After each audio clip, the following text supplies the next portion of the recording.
Pretty good, but we get possession of the ball back. Can Daniel James do it? Get back there. Daniel James, yes. Daniel James, what a legend. Danny Boy, 2-1 to Leeds.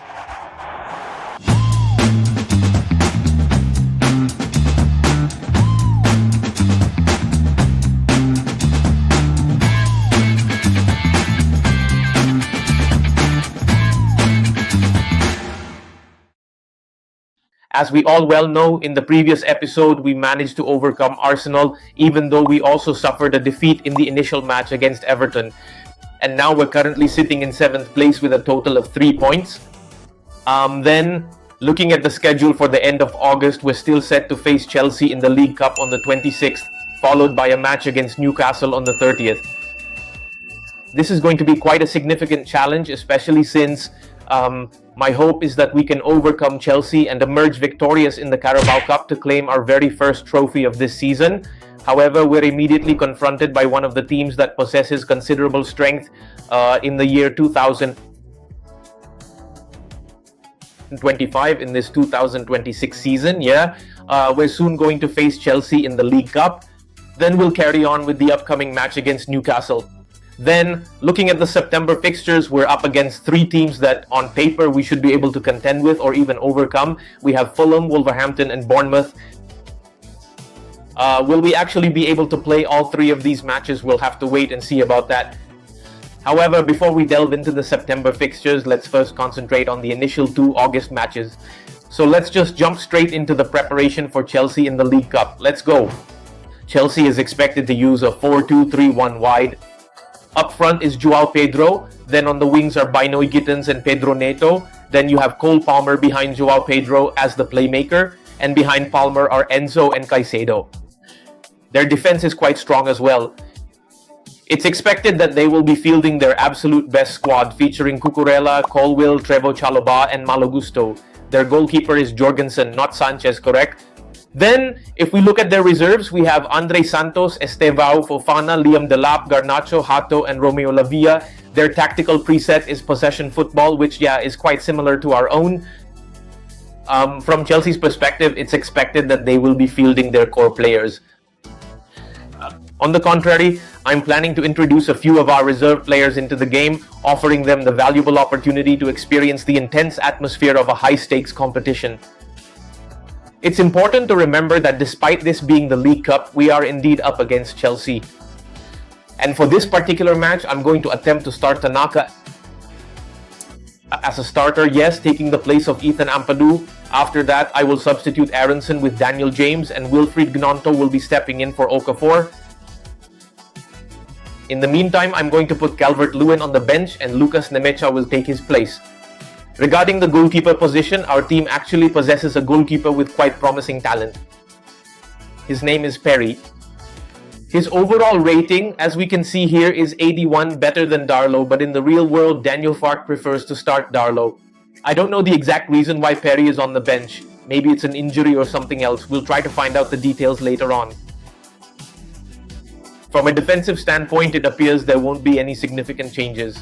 However, I will be starting Justin at right back, taking Bogle's place. The remainder of the lineup will stay more or less consistent. Alright, so now we're heading directly to Stamford Bridge to face Chelsea in our very first League Cup match. Let's go, we'll confront them right away. So in the prior match, we were able to overcome Arsenal, who played possession football with their 4-3-3 formation. Now we are about to encounter a team that employs a similar football philosophy, but with a distinct composition, a 4-2-3-1 wide formation. This 4-2-3-1 wide formation will be more dominant in the midfield, so we really need to be more careful when facing Enzo Maresca's team. Alright, we're already on the field. Please enjoy watching the match now.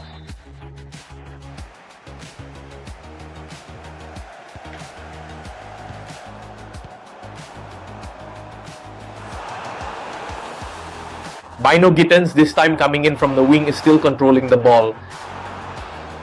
Enzo to Caicedo into the penalty area. Joao Pedro, Cole Palmer, Perry makes the save. A truly excellent save, folks. He was quite self-assured there. Joao Pedro is looking pretty dangerous this time, man, pulling off a few skill moves. Caicedo tries to break through, but Stark manages to handle it. That was a rather effective defensive maneuver from our side to anticipate the opponent's offensive push. Trying to lift it to Wilfried Gnonto. We're going to try our first attack. There's a cross intended for Daniel James, but he failed to capitalize on it, man. What a pity. Nemecha Disti Aish.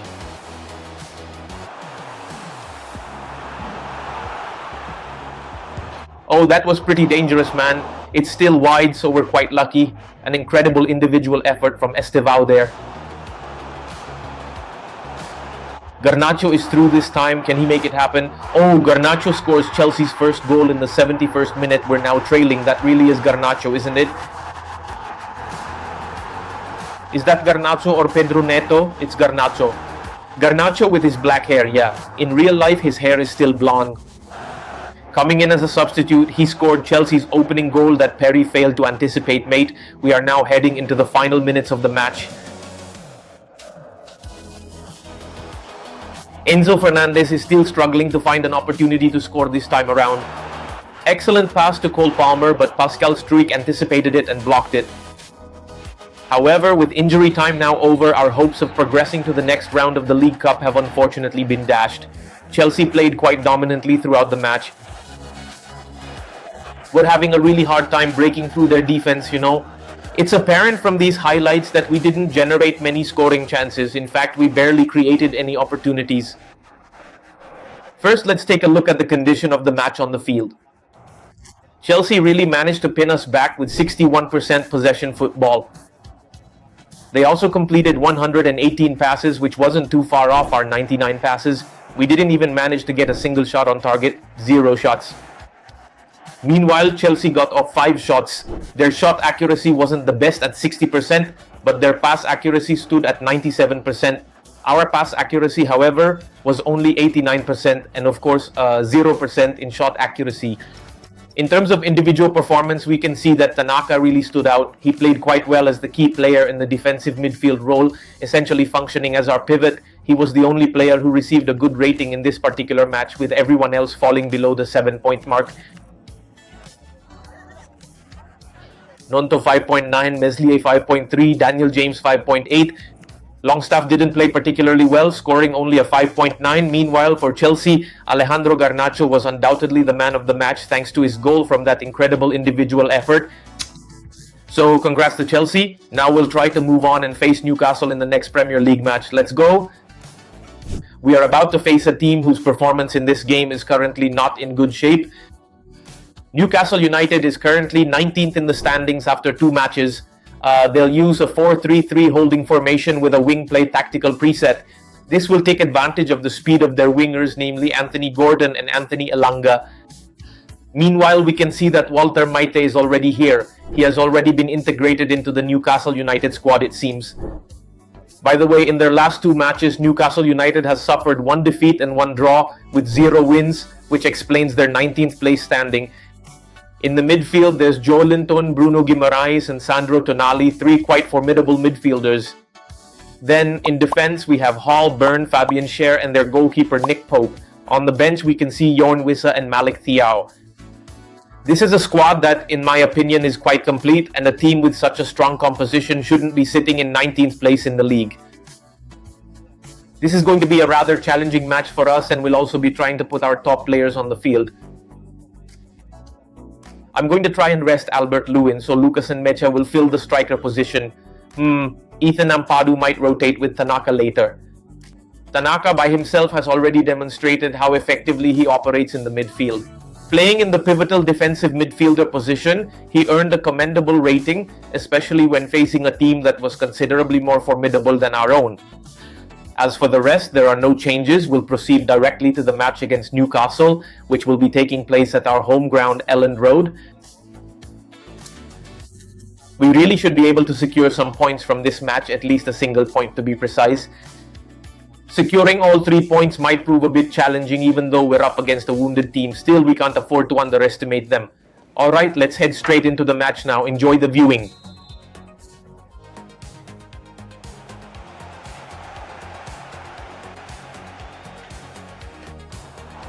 That was a pretty good pass. But it was cut out by Byrne there. Aronson gets in and there's no offside there. He's not being marked tightly enough. Can we steal a goal here? Oh, the chance is still wasted. What a pity. A golden opportunity that Aronson couldn't capitalize on, failing to convert it into our opening goal. It was a pretty good attempt nonetheless. Ampadu to Aronson. Let's try for a goal. Is it offside? Not offside. Ethan Ampadu's vision was incredibly sharp. And once again, Aronson demonstrates that as a winger, given the task of playing an inside forward role, he's consistently been able to break through and score against the opponent's goal multiple times. We can see it right here. What an incredibly sharp pass from Ethan Ampadu, despite the protests from the Newcastle players who were raising their hands in complaint. However, we continued to press forward, trying to score. Aronson gives us the lead, making it 1-0 for now. That's dangerous. Okay, it's still manageable. Joelinton wasn't quite sharp enough in looking for a scoring opportunity there. But can he do it? Can Mecca do it? Can Mecca do it? Oh, it's a miss, man. It's such a pity. A golden opportunity was missed there. He wasn't composed enough and also a bit unlucky as we ended the second half without scoring. Our attack was quite good and we managed to neutralize Newcastle United's wing play. Let's take a look at how things have transpired up to this point. The players' performance, yeah, pretty good here. We can see Aronson with an 8.9, Streak 7.6, Longstaff 7.2, Ampadu 8.4, Gudmundsson also played quite well, Bogle was good as usual. And for the match facts, we managed to control the game with 62% possession football. The shot accuracy is pretty bad though, 67%, but our pass accuracy is 98%, close to perfection because nothing is perfect in this world. Alright, we're returning to the match now in the second half. There are no player substitutions needed, so let's jump right into it. Enjoy the game. Aronson receives the ball. Can he break free from this pressure once more? We'll attempt a shot from here, but Malagan still manages to keep it out.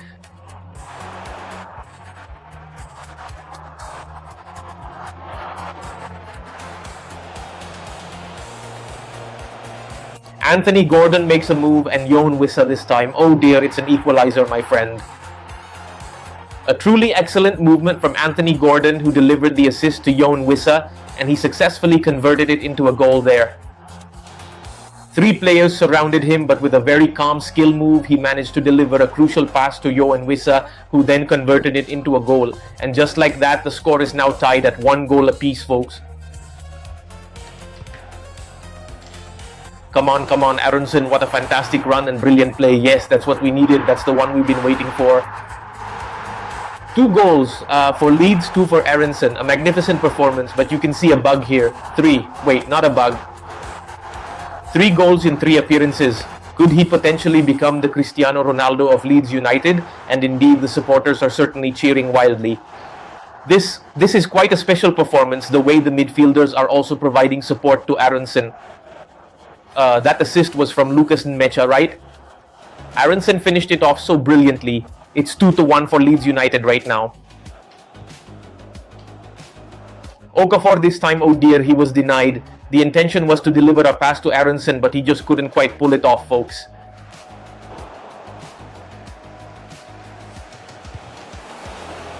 Yoan Wissa again.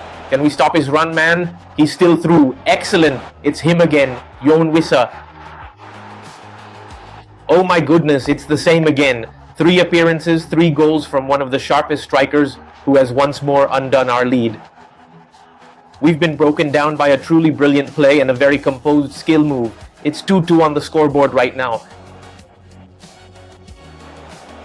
Anthony Gordon with this speed is dangerous, man. Can Bogle? Okay, nice. They thwarted Gordon's attempt to build an attack on my side just now. It was a good defensive play, preventing him from advancing further. Calvert-Lewin, come on, let's try to take a shot. Oh, there was no handball called there, folks. I was hoping, man, there was still another missed chance. Calvert-Lewin just isn't calm enough. So we couldn't clinch the win. Based on our performance, we truly should have beaten Newcastle United. However, this is a crucial note for our defense, especially to play with greater composure when up against opponents who showcase exceptional abilities or extraordinary skill moves. Let's look at the match facts. We still dominated the game with 60% possession. Ball possession percentage, 94% dribble success rate, 67% shot accuracy, and 97% shot accuracy. Newcastle United, with 100% shot accuracy from 2 shots, successfully scored 2 goals. We had a chance with 6 shots, and our expected goals was also quite high at 2.4. This means, statistically speaking, we truly should have been ahead 3-2, but unfortunately we couldn't take advantage of that opportunity. We have also completed a total of 172 passes. In terms of our overall appearance and statistics, we performed quite well, but unfortunately we failed to secure full points in this match. Arsenal became the man of the match with a perfect rating of 10, scoring 2 goals with 1 assist from Lucas Mecha and Ethan Ampadu. Now let's move on to the September fixtures. Hopefully we can achieve even better results in the upcoming matches. And yes, this is news directly from the Premier League's social media channels. So, Johan Wissa has, it's said, already made it onto the list of top players for August, alongside Doku, Hutchinson, and Aronson. They're all nominees for Player of the Month. Aronson is undoubtedly one of our players, but it remains uncertain whether he has truly demonstrated enough to be named Player of the Month for August. The more crucial aspect is how we approach the September fixtures to fully optimize and secure maximum points against our 3 impending adversaries, namely Fulham, Wolverhampton, and Bournemouth. The match I'm going to play is against Bournemouth, and it will be presented to you later as highlights. Regarding the matches against Fulham and Wolverhampton, we will simply simulate them. So right now we're going to get ready for the Fulham match. The draw in the Newcastle match led us to 9th place, dropping 2 positions from our previous 7th place standing. Currently, Fulham is occupying the very same rank/position that we previously achieved, and we have now accumulated a total of 4 points, which is exactly the same as Fulham.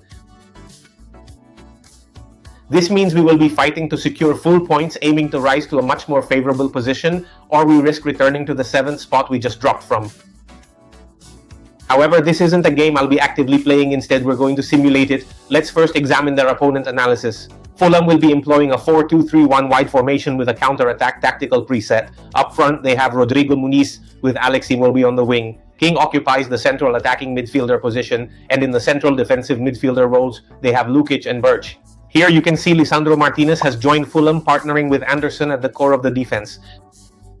Meanwhile, in the wing-back positions are Anthony Robinson and Kenny Tete. Adama is on the bench here, but again, this is only a prediction. What's certain is the formation. Now we'll head to the match day. I will attempt to field them once again. My beloved striker, Lucas Nemecha. As for other positions, no changes are necessary. We'll proceed directly to the quick simulation to find out the outcome of this away match at Craven Cottage. Come on, let's hope we can secure a victory.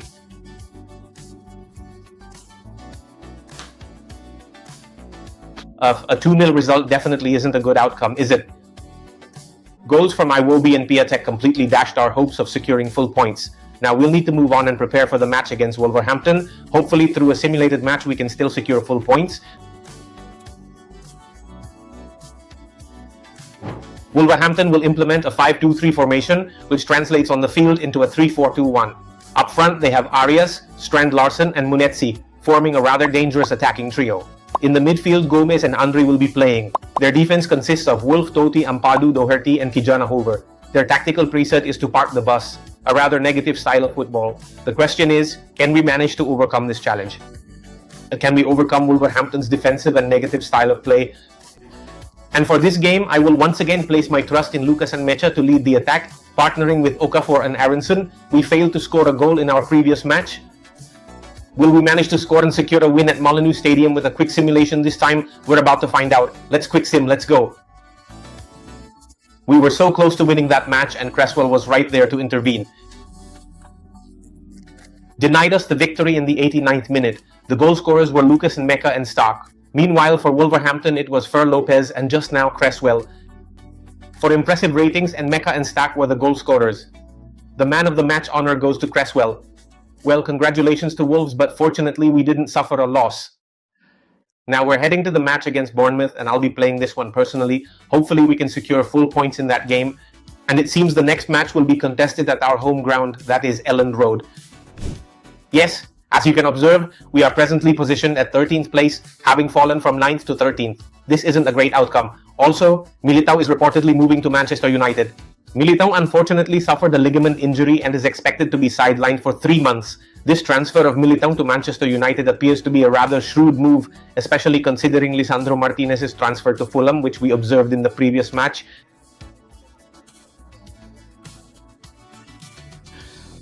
Now we are going to head into the match against Bournemouth, but before that I'll be doing a press conference. I won't be displaying that part, so we'll just proceed directly to selecting who will be playing in this game. Bournemouth is expected to play a 4-2-3-1 wide formation with their tactical preset on high pressing. This will be quite a challenge because, similar to our match against Chelsea, we find it difficult when facing teams that employ this specific formation. Their suffocating formation combined with their gegenpressing strategy of high pressing will make this match significantly more challenging for us. Even though Bournemouth's squad is far less formidable than Chelsea's, they should not be underestimated. We need to be extremely cautious. I will be fielding several players that I believe he can handle that pressure. Tanaka will be given the chance to replace Ampadu in this match, and Okafor will be temporarily substituted by Daniel James. I'm going to put Daniel James in the left wing position. I'll utilize his incredible speed. You can see his pace is 94 for effective counter-attacks or to deliver a decisive through pass. I believe Daniel James will be instrumental in helping me create scoring opportunities, while Lucas and Mecha will be my primary striker in this match. Again, Calvert-Lewin will come in later. Lewin will be introduced in the second half as a substitute player. This match is scheduled to take place at our home ground, Ellen Road. We have now failed to secure a win in our last three matches. We drew 2-2 against Newcastle, lost 2-0 to Fulham, and drew 2-2 with Wolverhampton. Ideally, we should be able to secure full points in this match to improve our standing and climb to a better position, and now we are on the field. Let's watch the game unfold.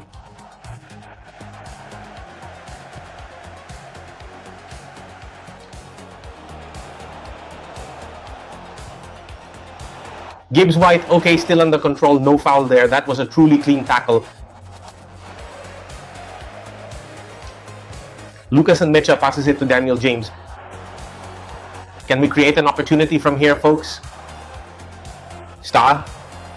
Oh, thwarted by Sanisi, excellent play.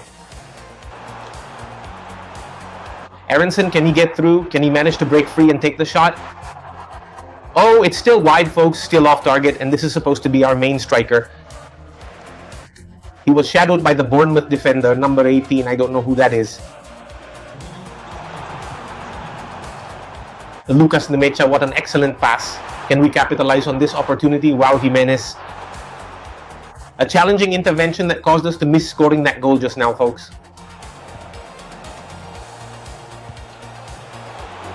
Oh, a chance. We had to concede a goal first, didn't we? Evanilson just picked up a really good pass which led to that. It's 1-0 to Bournemouth for now. Pascal Struijk failed to contain Evanilson's movement, and that proved to be quite challenging, leading to us conceding a goal in the first half, making it 1-0.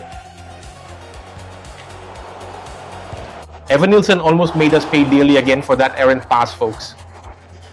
He capitalized on the opportunity quite well, but unfortunately he still couldn't convert it into a goal. A long pass intended for Daniel James. Is he offside? No, he's not, folks. Daniel James, let's go Danny boy, let's go Danny boy, yes. Daniel James has truly repaid Daniel Farke's trust. He was given a starting opportunity on the left wing, though it's not his natural position. However, we can observe how his speed on the left flank allows us to depend on him. He managed to evade his defender and successfully took a shot from the left corner of the penalty box. The score is tied at 1-1 for the moment.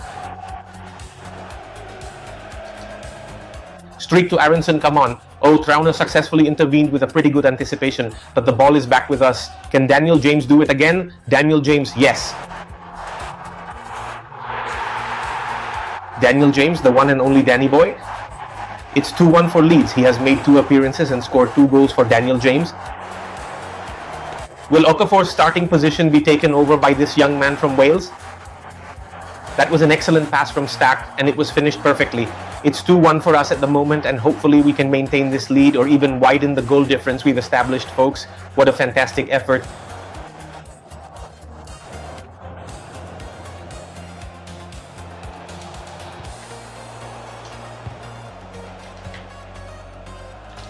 Again, Daniel James, let's see him take advantage.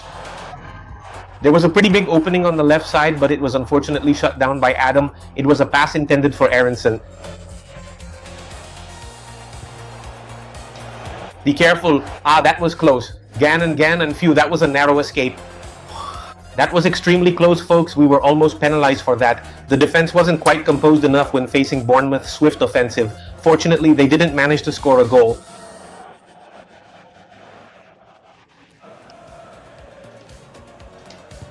Daniel James again. Daniel James, come on. Oh, he failed to score a hat-trick. That was a golden opportunity, but we just didn't have any luck on our side. That was a truly excellent pass, Evanilson. Oh, not again, folks. A remarkable shot that was. It's been quite extraordinary, hasn't it? The way he's managed to control the game. In 5 appearances, he's netted 2 goals, both of which came against Leeds United. Suddenly, a barren striker can become prolific. That was an exceptionally well-placed pass. He didn't need to hit the ball with immense power, but it was so accurate and perfectly aimed that it utterly bewildered our goalkeeper, my friend. That was a goal you could definitely call quite beautiful. This was quite a tough match. Once again, we only managed to secure a single point from it. We haven't secured a full win in 5 matches, and the fixtures have been quite challenging for us. We're hoping that the October fixtures will provide an opportunity for us to improve our performance. However, let's first analyze the situation on the field. We had less ball possession percentage, although it was a narrow margin, almost a tie.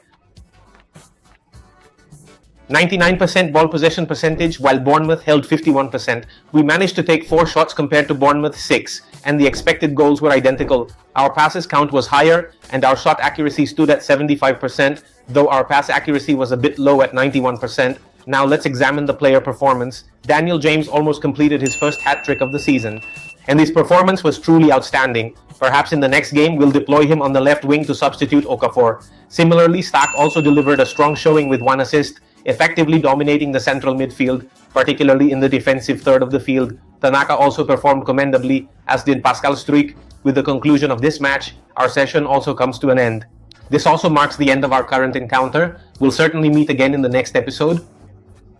Thank you very much to everyone who watched. If you liked the content, please consider liking the video and subscribing to the channel. We will meet again in the next episode. Thank you, and see you next time.